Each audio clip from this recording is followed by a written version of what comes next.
Panibagong hirap na naman ang haharapin ng mga magulang sa darating na pasukan dahil sa pagtataas ng matrikula sa ilang kolehiyo at universidad. Kaya ang ilang estudyante sumugod sa Commission on Higher Education para iprotesta ang nakabang dagdag gastos. Nakatutok si Mav Gonzales.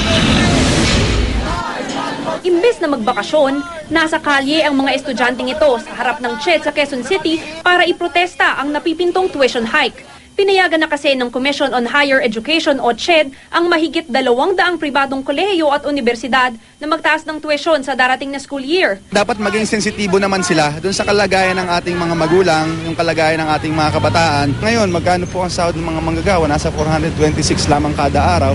Paano po sila makakapagbayad ng mahigit 30,000 hanggang 40,000 sa matrikula? 10% o mga 41 pesos and 25 centavos daw ang average na madadagdag kada unit.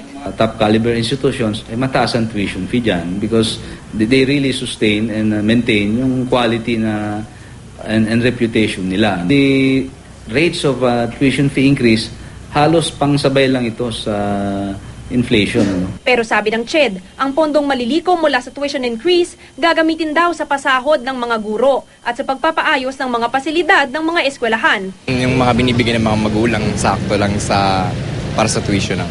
Kaya kung kahit maliit na porsyento lang yung taas, malaking bagay na sa amin.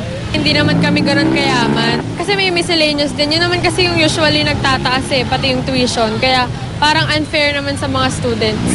Pinakamalaki ang tuition increase sa NCR na aabot ng halos 80 pesos per unit. Kaya naman para makahatak ng mas maraming estudyante, ang ilang private schools katulad ng PSBA nangakong hindi magtataas ng tuition fee sa darating na pasukan. Sa hirap nga ng panahon, nakikisabay kami sa ng mga magulang na humihingi na huwag mo na mag-increase. Ikinatuwa naman ito ng mga magulang na nagpapaaral sa naturang eskwelahan. Makakatulong talaga kung walang increase. Mahirap ang panahon ngayon Kaya kailangan yung mababa talaga ang tuition dapat. May programa naman daw ang CHED sa mga estudyanteng gustong mag-aral pero hindi kayang magbayad ng matrikula sa kolehiyo. Magbibigay daw ang CHED ng scholarships hanggang 50 million pesos sa mga magagaling na mag-aaral. Mav Gonzales, Nakatutok, 24 Oras.